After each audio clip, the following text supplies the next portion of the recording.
आज हम मुकेश बागड़ी मंदसौर मोनू बाबा एक शब्द भड़ास के बारे में बात करेंगे। भड़ास गुस्सा या तनाव।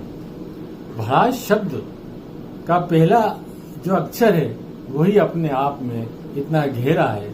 भ मतलब भावनाएं। आपकी जब भावनाएं खराब होती है या कोई आपकी भावनाओं के साथ खिलवाड़ करता है तो आपको गुस्सा आने लगता है। हर आदमी की गुस्सा करने की या सहन करने की अपनी क्षमता होती है और उसका जो दूसरा शब्द है जो धैर्य देता है, ढंढास बनाता है, ढंढास को बांध के रखता है, तब तक आदमी बंधा रहता है। पर जो अंतिम शब्द है भड़ास का स, जो संयम तक नियंत्रित करता है।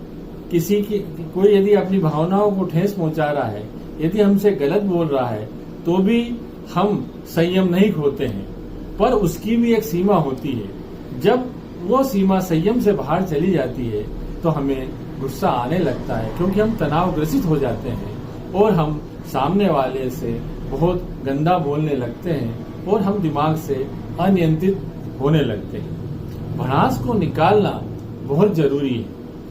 यदि हमने भड़ास को न निकाला और अंदर ही अंदर हम उस भड़ास को रखते चले गए तो हम बहुत सी बीमारियों से ग्रसित हो जाएंगे और हमें ब्लड प्रेशर या अन्य व्याधियां हो जाएगी। इसलिए हमको समय समय पर हमारे मन की भड़ास को निकालना बहुत जरूरी है। पर हम भड़ास को कैसे निकालें, इसके अलग अलग तरीके हैं। मैं पहला तरीका आपको बताना चाहूंगा कि यदि हम कई बातों में सत्य हैं, सही बोल रहे हैं, हमने कहीं झूठ नहीं बोला है, हम अपनी जगह बिल्कुल सही हैं, तो हम भड़ास को जोर से चिल्ला के या गुस्सा करके न निकालें और सामने वाला जो हमसे लड़ रहा है उससे कहें कि बेट, मैं जो तू सोच रहा है वैसा नहीं हूँ, मेरे बारे में तेरे प्रति जो नेगेटिव थिंकिंग है वैसा मत रख, मैं एक अच्छा व्यक्ति हूँ और जो बोल रहा हूँ सत्य बोल रहा हूँ, इसमें बिल्कुल भी झूठा नहीं है।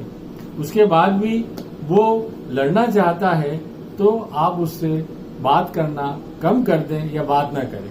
जैसे ही आप बात कम करेंगे तो वो अपने आप समझ जाएगा कि मैं गलत था, ये सही है। यह भी एक भड़ास को कम करने का तरीका है।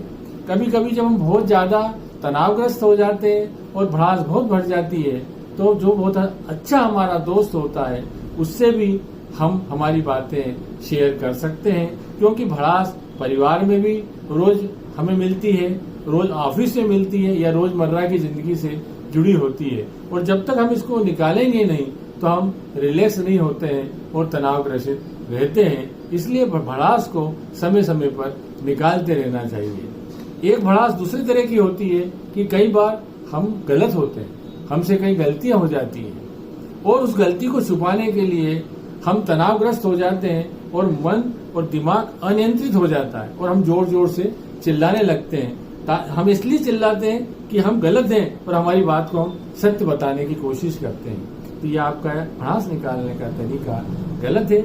यदि आप गलत हैं तो सामने वाले से आप माफी मांग लें उसी वक्त कि भाई मैं यह गलत था, मेरी ये गलती है, तो आप वहाँ रिलैक्स हो जाएंगे। क्षमा अपने आप में एक बहुत बड़ा रिलैक्सेशन देती है। अतः भड़ास को समय समय पर हम निकालते रहें। कभी कभी यदि हम भड़ास को निकालना चाहें तो हमारे घर के कांच या मिरर के सामने खड़े हो जाएं और जोर जोर से चिल्लाएं तो भी हम रिलैक्स महसूस करेंगे और हमारी भड़ास निकल जाएगी। यदि भड़ास निकालने के और भी कई कारण हैं कि हम यदि हमें गुस्सा आ रहा और हम गलत हैं तो हम पीछे खड़े हो जाएं, संगीत को सुने। यदि हमें खेलने का कूदने का शौक है तो खेले कूदें, दोस्तों में मजाक करें। इससे भी हमारा मन रिलैक्स होता है और हमारे बॉडी के अंदर एक हैप्पी हार्मोन का जनरेशन होता है जो हमें खुश रखता है और कार्टिसोल लेवल कम होता है। इससे हम खुश रहते हैं, तनाव से हम कम ग्रसित होते हैं। बस अंत में यही कहना चाहूंगा कि भड़ास निकालें, पर कैसे निकालें यह आपको पता होना चाहिए। मैं इतना कह के आपको सबको नमन करता हूँ, नमस्कार करता हूँ। यदि मेरा आपको चैनल अच्छा लगे तो आप YouTube पे सब्सक्राइब करें और लाइक करें और कमेंट बॉक्स में कुछ लिखें। अगला कुछ आपको अच्छा लगता है कि इसमें कुछ मुकेश बागड़ी मोनू बाबा बोले तो वो भी कमेंट बॉक्स में डालें, तो मैं उस सब्जेक्ट पर भी बोल सकता हूँ। जय हिंद।